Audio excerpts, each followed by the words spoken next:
Ladies and gentlemen, welcome to the first car review on this channel. This is a 2014 Honda Civic with an R18 up front. For those of you that do not know, the R18 is a 1.8 liter inline four-cylinder by Honda. It makes 140-ish horsepower and about 130 pound-feet of torque.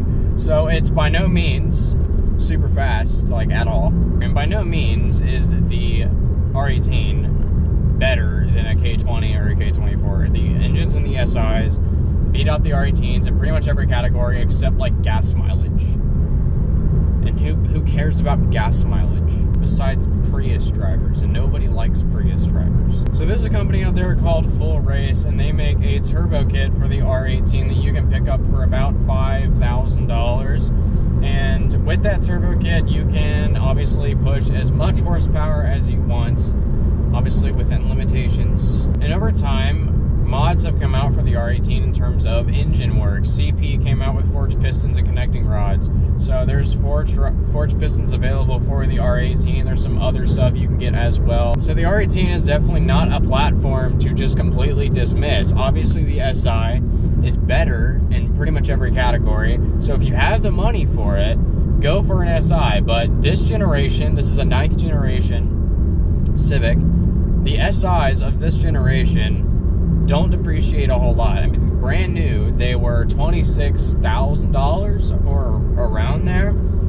Now, they're about 20 grand. I mean, they don't depreciate a whole lot. They do depreciate, obviously, but it's not a lot in the grand scheme of things. R18 Civics, you can pick one of these up for near $12,000, $14,000, depending on the mileage. So you can get an R18 Civic for not a lot of money, and you can buy a turbo kit for it and still be under the price of an SI. As for mods for this car in particular, it has a SI wing on the back, a muffler deleted exhaust. I'm not sure if you guys can hear that or not, but I think it sounds pretty good. It has a front splitter up front and the SI front grille with a 1.8 liter badge on it. It also has a few other things here and there, like the red Honda emblems and stuff like that. It also has in-key alloy wheels. This car is on the stock suspension, so it's nothing crazy in terms of cornering, but it's a lot better than I initially thought it would be. When I think like stock Honda suspension, you know, you instantly think like, oh, economy car, like it's not gonna be that great, it's gonna body roll through corners, but this thing actually is pretty good. It doesn't body roll as much as I thought it would. It's not planted per se, but it's more stable than I would have expected. It doesn't body roll that much. One thing I really like about this generation of Hondas, the 9th gen Civics, is the gauge cluster. You have like this double deck sort of system where you have a screen over here, you have your speedometer right here, and then your tach is right there down center.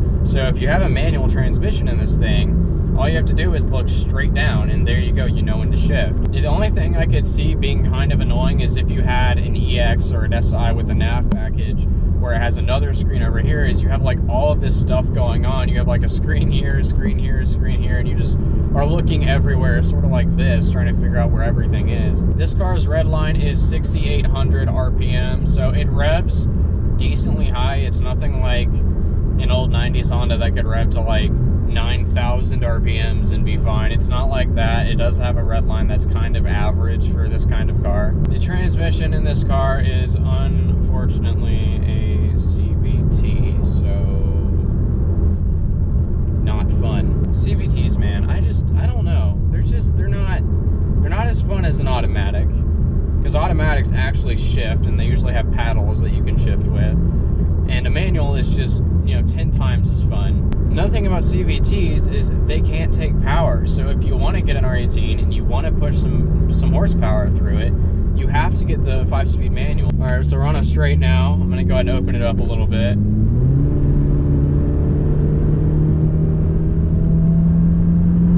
And there's 60 right there. This car does have a sports mode, which I will switch into now. Okay, so the revs jumped up to 4,000.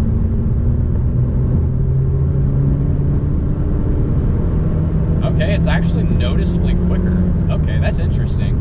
I read up a little bit on the sport mode in this car, and according to Honda's, what it does, it injects more fuel into the cylinder. That's what they said, so I guess you get more power out of it. And the throttle response is definitely much more instant. I mean, in drive, it's pretty delayed, your throttle response, but while you're in sport mode, it's almost instant. Right when you put the pedal down, the car wants to go. You can tell it wants to move. I think if you had this car with a manual transmission and you got a turbo kit for it and you tuned it, I think it would actually be a really fun car. And if you got an exhaust on it, I mean, you can have a really, really fun car. I mean, that was to like 85 from 40. I mean, this thing isn't that horribly slow. I mean, it's not fast by any means necessary. I'm not saying this car is fast, but it feels much quicker than you would think it is on paper. You know, 140 horsepower, you think like, oh, that's going to take like 10 million years to get to 60 miles an hour. If you just don't have the money for an SI and you want to, you know, upgrade your car's engine and make some power out of it, this is a great way to go. The seats themselves are, I believe they are the exact same seats that come in the SI. They just have different upholstery because they feel the exact same. I mean, they hold me in pretty well.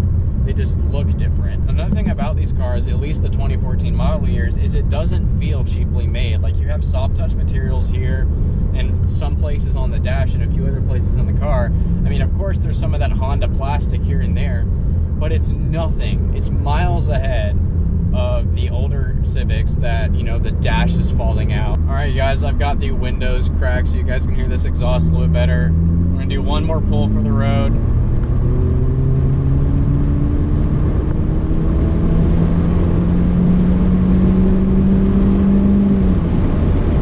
All right, guys, I hope you guys enjoyed this quick little review video. If you did, make sure to subscribe and hit that like button, and I'll see you guys in the next one.